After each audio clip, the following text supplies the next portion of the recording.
Live from Fox 13 Studios, this is Fox 13 News at 9. Our top story tonight, protests in support of police reform continuing in Salt Lake City. And this time, Utah Pride Center and different groups joined in, showing solidarity for the Black Lives Matter movement. Fox 13's Elle Thomas was there, and she's joining us live now at Washington Square Park, and that is where tonight's protests came to an end. Elle? Yeah, hey, Brian and Kirsten. This was nearly a 7-hour undertaking. Today's march was and protest. This is coming even after 2 weeks of protests, but they're not losing steam with hundreds of people joining in. No justice, no peace. After 2 weeks of marches, no steam has been lost among protesters. No justice, no peace. Groups coming out by the hundreds in similar fashion, with new colors supporting the Black Lives Matter movement.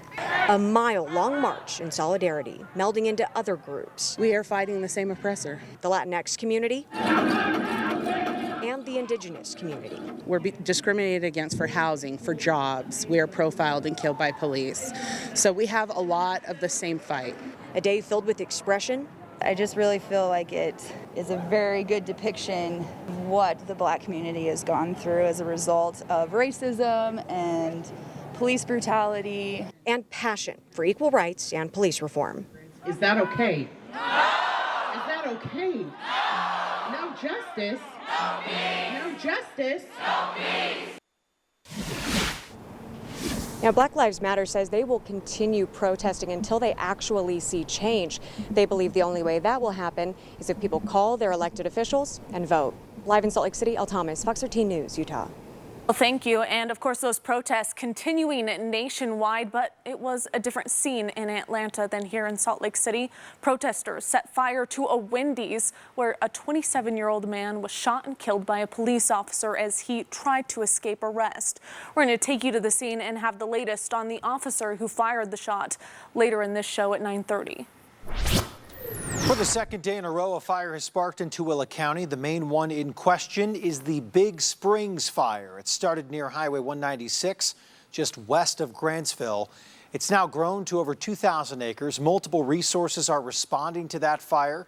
Firefighters say northern and southern progress on the fire has been halted on the lower elevation areas. Now, 2 other fires have started in Tooele County this evening. One of them started after target shooters hit an exploding target in dry grass on BLM land. They were cooperating with fire investigators and could face charges relating to the targets. Another sparking along I-80, causing fire crews to scramble around 8 p.m. Resources are on both of those fires tonight. And those fire crews keeping a close eye on the weather. It could help or hurt them. What are they likely to expect, Breck? Well, heightened concern for sure as we move towards tomorrow. As winds today across most of the state, not too bad, but that looks to change. Speaking of Tooele County, definitely a hot spot. We've been mentioning the fires that were started as they continue to rage in some locations. Boy, it looks like the sky is on fire right now as we give you a view from our Oquirrh Mountain camera looking across the Tooele Valley. Smoke-filled air where the wind flow right now more northerly, so pushing that smoke a little bit further southward, impacting areas such as Stockton over towards Eureka. But as we look at conditions, particularly as we look at the winds throughout Tooele County, currently as we look where the fire concerns, that big spring fire, which is looking over towards the Sands Prairies or just west of there, as winds traveling through the Tooele Valley anywhere between 5 to 10 miles per hour. We've been seeing wind gusts a little bit earlier on, closer towards 20 miles per hour. But right now, it's not a big concern, but looking ahead, where now we're incorporating a larger view with red flag warnings that'll be in place as we move through tomorrow into Tuesday in preparation of another cool front that will track through as we move into Tuesday. That'll kick up those south winds where we can find sustained winds anywhere between 15 to 25 miles per hour with wind gusts in excess of 40 miles per hour. But right now, the winds are calming down. No concerns in the overnight hours. That'll help out the situation, but hopefully they get a better handle on things because in preparation for tomorrow, we really are going to be looking at bigger concerns moving ahead because it is so dry And with these series of little weak fronts coming through, we do increase the chances of maybe seeing potentially some isolated thunderstorms. So, of course, these fires, more human cause. We don't want Mother Nature to bring on those lightning strikes, which again would cause even further problems. But as we look forward tonight, we're going to be calling for partly cloudy skies along the Wasatch Front. A little cooler, temperatures dipping down into the upper 50s. Of course, with that cool front, we saw afternoon highs below normal, but we're heating up. We're bringing the winds, and again, that cool front pushing its way through. What is our best chances for rain, and how does the rest of the week look? I'll let you know coming up. Thanks, Greg. Now let's take a look at the latest COVID-19 numbers here in Utah. We saw another day of more than 300 new positive cases, bringing the total number there to 14,313. Our rate of positives is 5.3%. With 16 more people hospitalized, there are now 137 people currently seeking treatment in Utah, but there were no deaths reported for a second day in a row. Today, the Utah Pacific Islander Health Coalition sent a letter to the leaders of the Church of Jesus Christ of Latter-day Saints. Yeah, they wanted to express their concern over resuming group worship services in their communities here in Utah. They wrote that for the last month, Pacific Islanders have had the highest COVID-19 infection rate in Salt Lake County and the highest hospitalization rate and the second highest infection rate in the entire state. In the letter to church leaders, they wrote, quote, "In our evidence-based opinion, it is ill-advised and irresponsible to allow our 66 Tongan, Samoan, and Marshallese-speaking congregations to resume services without more attentive guidance beyond what is currently issued as blanket guidelines." So our concern really is not to condemn anyone who wants to go back to church. It's not to critique the guidelines that the LDS Church has already issued, which we feel are responsible only if they're accompanied by real practical training or real practical assistance. Our team has reached out to the Church of Jesus Christ of Latter-day Saints, and we are still waiting to hear back. An update to a story we first brought you last night. We now know the name of a Springville man who drowned at Yuba Lake State Park on Saturday. 22-year-old Louis Leon's body was discovered by dive teams more than 7 hours after he went under the water. Witnesses say Louis and a passenger were riding a wave runner in the West Beach area. The wave runner made a sharp turn. Both were thrown into the water, neither of them wearing a life vest.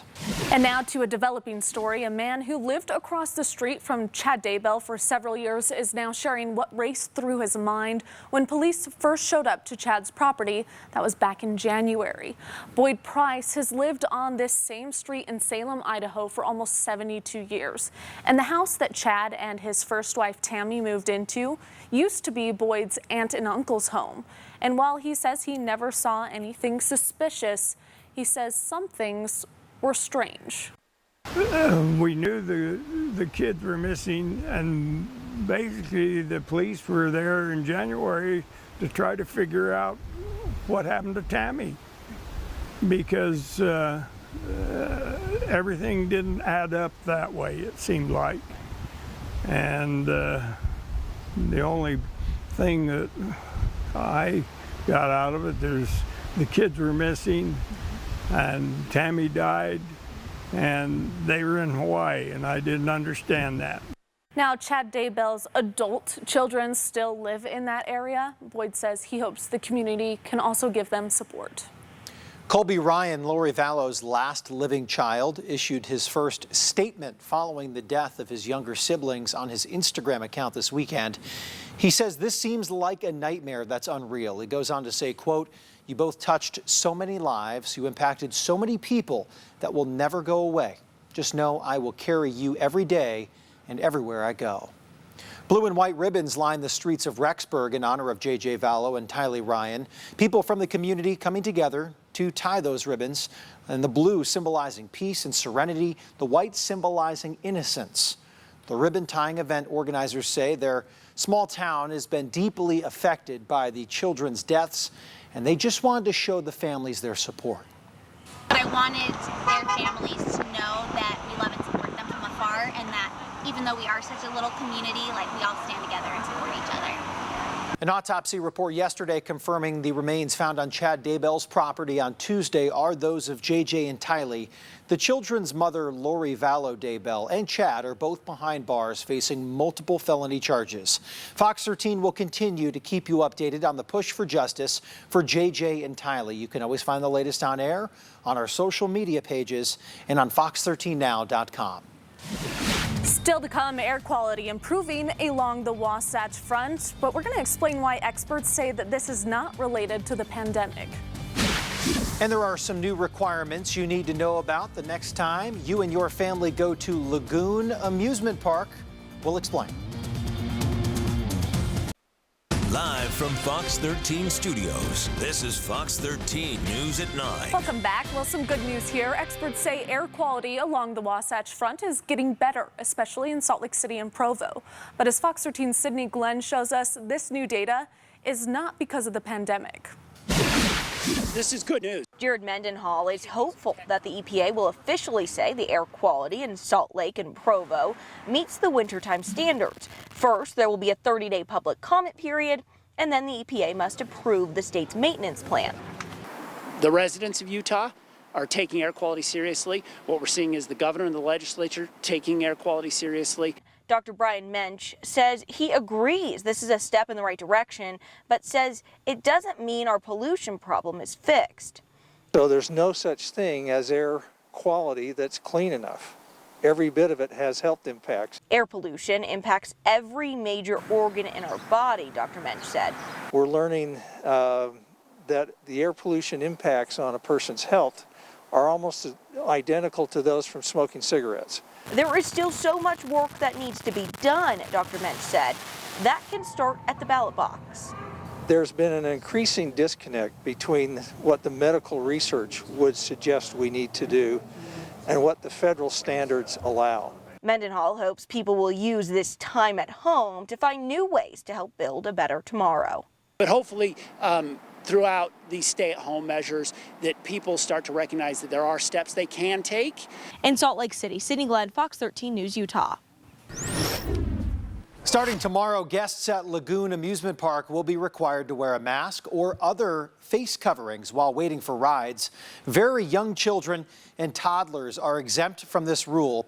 Guests will also need to practice social distancing within the masks placed on park grounds. Masks are required to, people are required to wear masks in order to enter the park. Utah artists enduring a huge hit because of the pandemic, but they're not letting that hinder their creativity or their desire to help others. Take a look. We're listing masks designed by artists because if you're going to have a new accessory, why not make it awesome? And not just awesome, the Utah Cultural Alliance says it's also a big financial support to these Utah artists. The Utah Cultural Alliance represents Utah's arts and entertainment community, and they say they've suffered $55 million in losses due to COVID-19. So they've created a website to help spread the word about local artists who are selling those masks. We're going to link you to the website from ours, fox13now.com. Well, many seeing a big break from the wind and also from some of those really warm temps. But Breck, you're saying both of those are making a comeback. Yeah, and a quick comeback as we look towards tomorrow. Yeah, we bring back the heat. We bring back the winds, all in preparation of another cool front, which, of course, yesterday dropped the temperatures. Today, looks like we found temperatures about where we should be for this time of year. We're hoping for 70s, but we did get up into the 80s here in Salt Lake City. On average, we should be in the low 80s. Yeah, wind's not as strong, but there were some locations still, particularly as we look towards southeastern Utah, that we had some gusty winds with red flag warnings in place. But let's take a look at the official highs across the state. You were in the 70s in Ogden. How about 70s in Logan, 60s in Evanston, topping off in the low 80s from Vernal through Price. Looks like 90s, though, once again in St. George. And as we look at your current situation, winds not too bad out of the north, anywhere between 10 to 15 miles per hour, and winds subsiding here in the overnight hours as we're looking at partly cloudy skies along the Wasatch Front. But as I mentioned, as we do look at seeing winds picking up, and especially as we've been seeing over the past couple of days, sparking these wildfires. Yeah, it's been an active situation here yesterday and then once again today. But as we look ahead, yes, winds will be a factor. In addition, we're going to bring a little upper level moisture. This could give rise to some isolated thunderstorms, and potentially they could be dry thunderstorms in that they can produce gusty winds, lightning strikes, not a lot of rain, and that could be the situation across the state. A lot of red flag warnings, not only across the state of Utah, but for most portions of western into central portions of the state, whereas you look from Colorado over towards Nevada, same situation. So fires are burning right now. And as we look at the fire rating heading for the next couple of days, we're in the severe category. It's not extreme, but definitely, as I mentioned, heightened concern levels here over the next couple of days. Now, looking at the models, this is showing where potentially we could see thunderstorms here for the next 48 hours. Central Plains the focus, but again, as we move into tomorrow, we start incorporating portions of Utah into Nevada. Now, again, these are isolated thunderstorms, not producing a lot of rain, but could produce some gusty winds. And it's not a high chance, but isolated thunderstorms anywhere between 20 to 30%, not only through Monday, but Tuesday as well. So red flag warnings in place as we look towards tomorrow, and it will remain in effect until Tuesday evening. We're incorporating northwestern, west central, and southeastern Utah, again with wind gusts in excess of 45 miles per hour. And the reason why we have these red flag warnings in place, yes, the winds, but take a look at the humidity levels. Very low, low teens, even some spots in the single digits, and incorporating most of southwestern, southeastern Utah. Of course, it's been a dry April, a dry May. We've had some rain here and there. We need more. Let's talk about that possibility. Again, with this next cool front, where yesterday's cool front brought the clouds, but no rain. We're seeing a few high-level clouds tracking through northern Utah, but there's the front kicking up the winds. Let's talk about the next 48 hours where we might see a good chance of some rain showers, and it's really limited to a certain area. Let's confirm that and show you where as we move the models here and moving the clock through tonight through tomorrow morning as we're beginning looking at partly cloudy skies across northern Utah.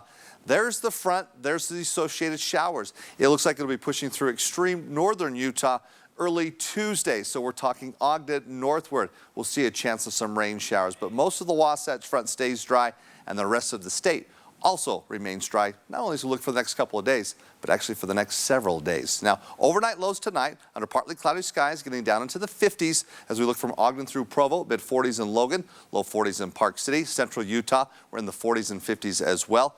Tomorrow with those south winds, yeah, the thermometer on the rise. Low 90s in Salt Lake City, upper 80s in Provo. Looks like 70s to 80s as we go from Park City over towards Vernal. Mid 90s in Moab. We'll hang on to those breezes, those winds kicking up. It really gets windy on Tuesday, though, across southern Utah, where temperatures looks like really warm tomorrow, slightly cooler on Tuesday.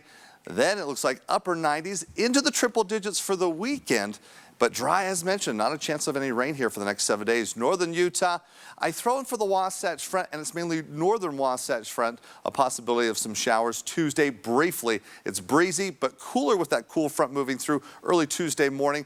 And then we're hanging on to the 70s, actually, for 3 days, and then quickly bouncing back into the 90s. But not a wet forecast. Yes, we'll bring in those winds. We'll bring in some days with hot temperatures, but some relief in sight. But please do your part that we don't start any fires and cause, of course, human-caused fires for the next couple of days, because we can definitely handle and control that. Well, a 20-degree swing between Monday and Wednesday. It's a little bit more cooler than what we thought. These models bringing in that colder air. And, yeah, it doesn't look like it gets too hot, but next weekend we'll bring in the summer heat. Always keeping it interesting. Thank you, Breck. Still to come, Park City is making some changes on Main Street during the weekends. We're going to show you why no cars will be seen, though.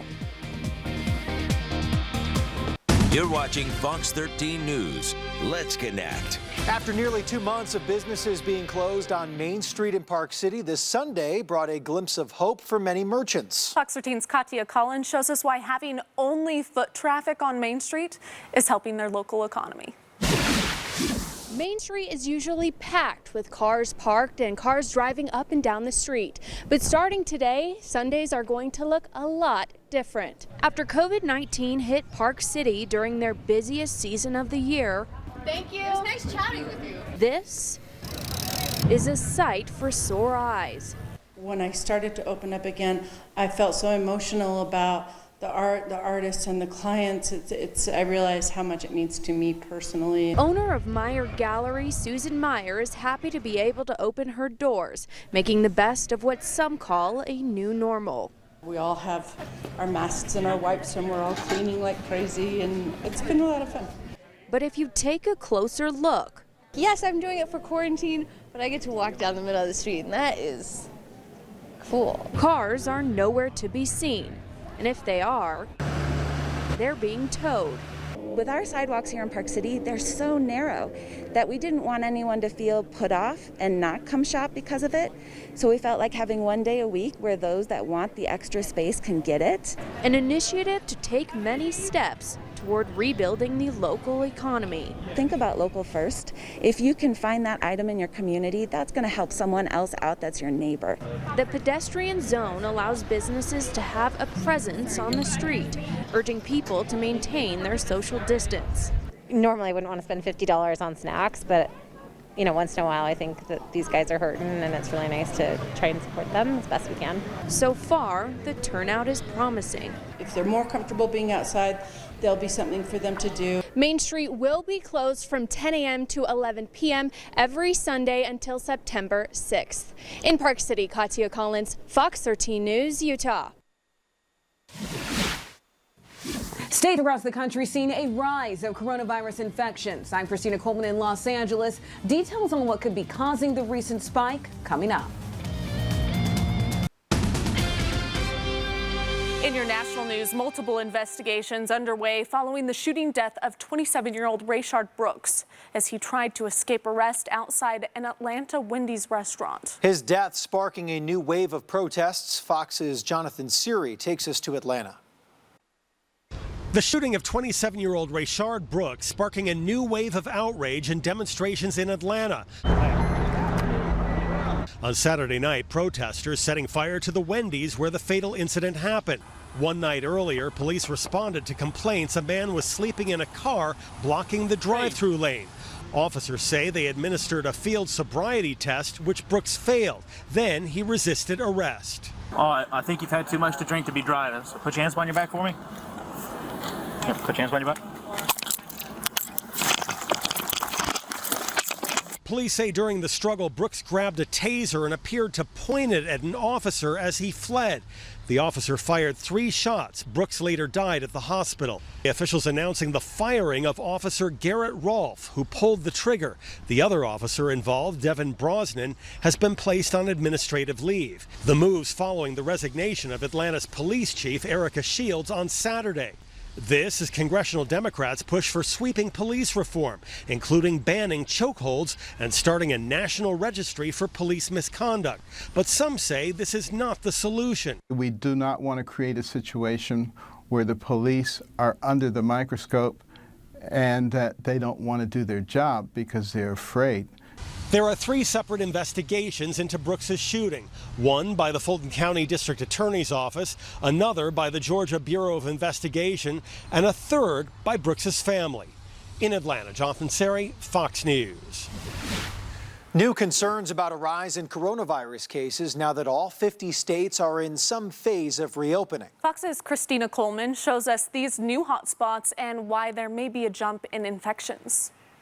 Nearly half of the country is reporting an increase in coronavirus infections, particularly out west and in the south. 14 states, including California, Texas, and Florida, seeing cases increase by 25% or more in the past week. Hospitalizations are also on the rise in places like Arizona and some of the biggest cities in Texas, Houston, San Antonio, and Dallas. This spike could be due to relaxed restrictions or people not taking proper safety precautions. If you have large gatherings of people who are not socially distanced, who are not wearing masks, you will have an increased spread in the virus. Another possibility, large-scale gatherings during Memorial Day weekend and during protests following George Floyd's death.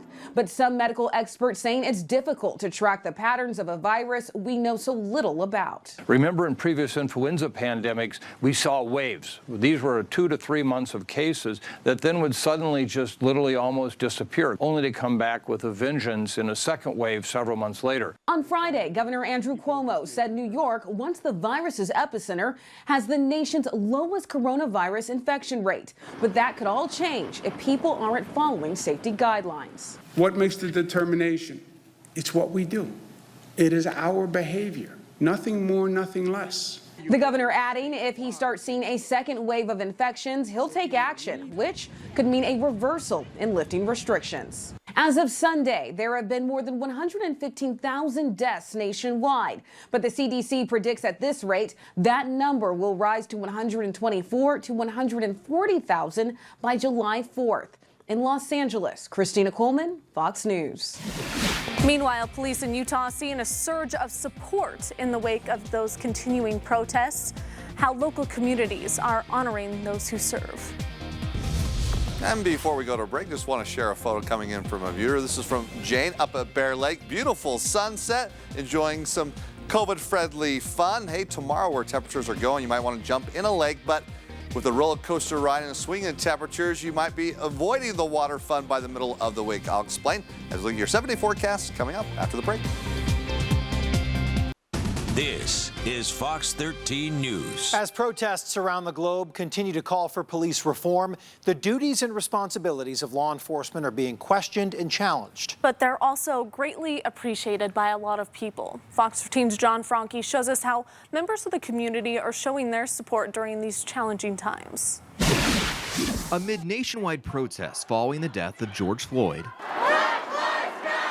add in the coronavirus pandemic, it's no secret law enforcement is keeping busy. As the police department, we have a sworn duty to uphold the Constitution and protect our citizens, and we don't take that lightly. Some in the community are taking notice, wanting their departments to know they stand by them. We've just had an overwhelming support from our community. Officers and deputies are seeing a recent uptick in police appreciation. We had folks that were reaching out and donating the personal protective equipment that they have.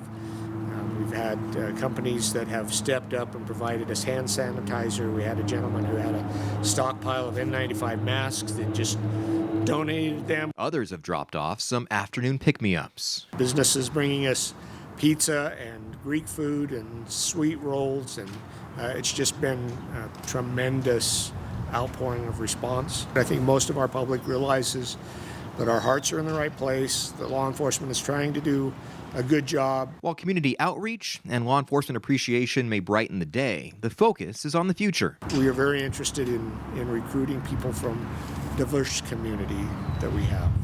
People of color, people from minorities, all of those folks, we would encourage them to apply, and we are trying to recruit and build for the future the best department, the best officers that we can. We understand that a lot's going on, and we're trying to, as a police department, move in a positive direction, and we encourage you to jump on board with us. If you'd like to learn more about working for your local police department, visit our website at fox13now.com. John Franke, Fox 13 News, Utah. Thermal imaging cameras are being used to detect if someone has a fever before entering a business. We'll look into why these alone may not be a reliable tool to stop the spread of COVID-19. And later in sports, meet one of the best offensive linemen in the country, and he's right here at BYU. Plus, back from the pandemic, golf going down to the wire with a couple of playoff holes this afternoon. Back in a bit. As we gradually reopen, some businesses are investing in thermal imaging cameras to check someone's temperature in order to try and stop the spread of COVID-19, but it may not be as reliable as we think. One electrical engineering professor at the University of Utah is concerned that the cameras being used, well, they may not be accurate if they're not used properly. There are many complications involved. The human skin may not necessarily reflect the temperature of your body. If one takes a fever-reducing medication, of course your fever goes away, so your camera will not detect it. So it's another obvious practical concern. He continues to say we should really treat thermal imaging cameras as just another tool in our arsenal, like face masks, social distancing, and eventually a vaccine. The Rat Fink reunion brings hot rod cars, artists, and fans from all over the world to Manti every June. But COVID-19 restrictions have forced it to go online this year. Fox 13's Brian Champagne shows us the good and bad for the town and the movement. The annual Rat Fink reunion in Manti celebrates and recreates this guy. Rat Fink is is your hot rod loving monster. His creator, Ed Big Daddy Roth, passed away in 2001, but left a flamed, pinstriped mark on custom cars that reached all over the world. There's not many people like me back home, but when I come here, I'm surrounded by the same. We're all the same. But that was last year. This year, COVID-19 restrictions forced it to go virtual. I'm at my studio in August. Artists and organizers posted 69 videos from where they were. Oh, absolutely, there were literal tears. And the town is sad too. You can buy a Rat Fink t-shirt online, but all those Finksters fill every hotel and restaurant for miles around.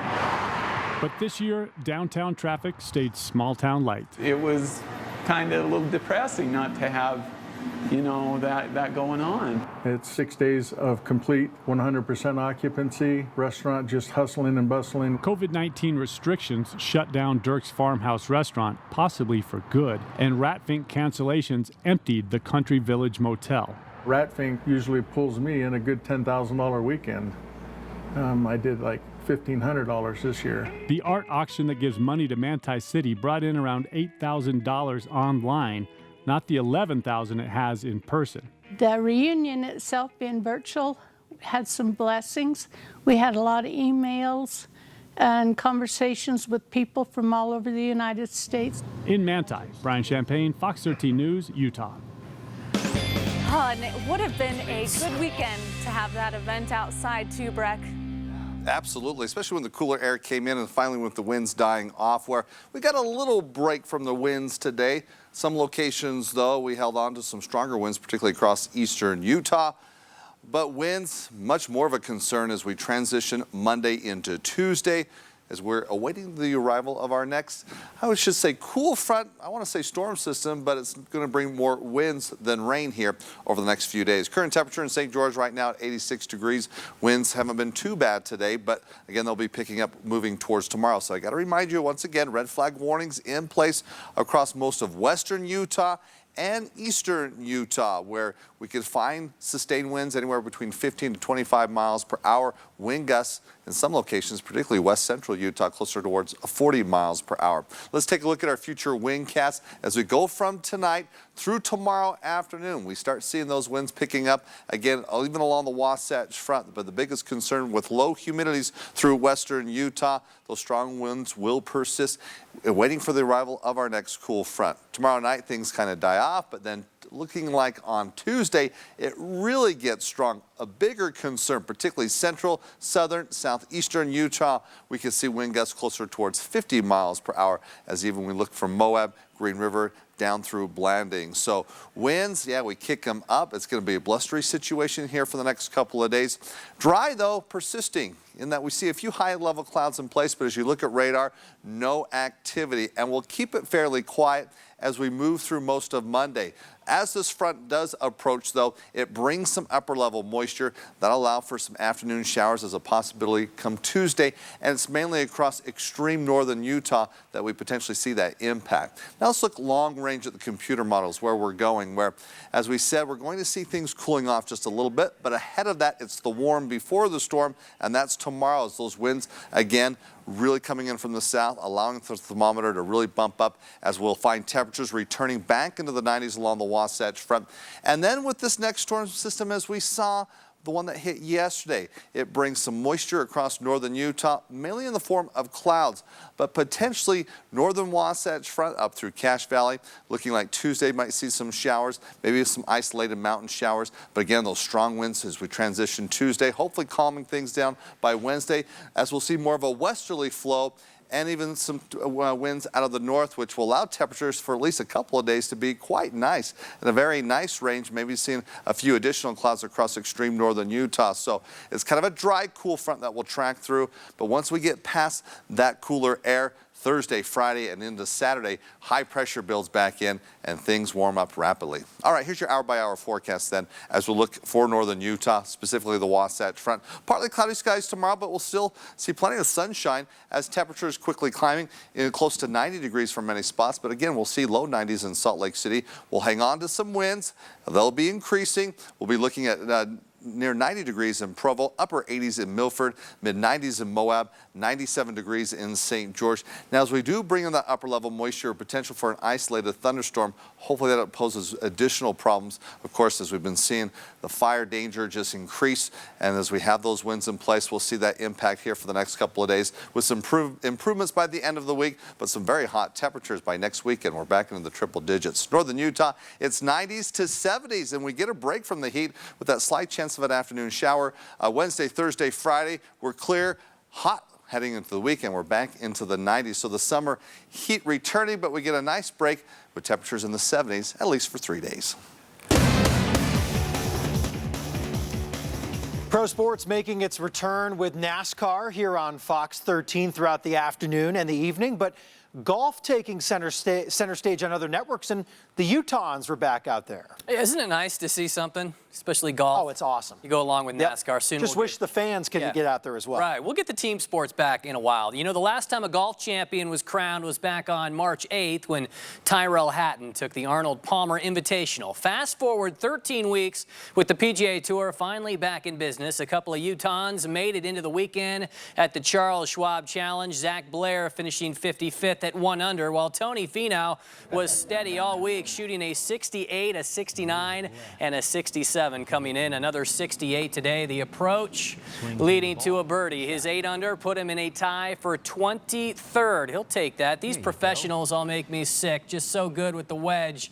Rory McIlroy popping one from the sand trap makes it look as routine as tying his shoes. Jason Kokrak tallying a 64 Sunday to finish in a four-way tie for 3rd. His marathon roll dropping here at 16. Colin Morikawa and Daniel Berger both surging on the final day. Look at the length of this putt.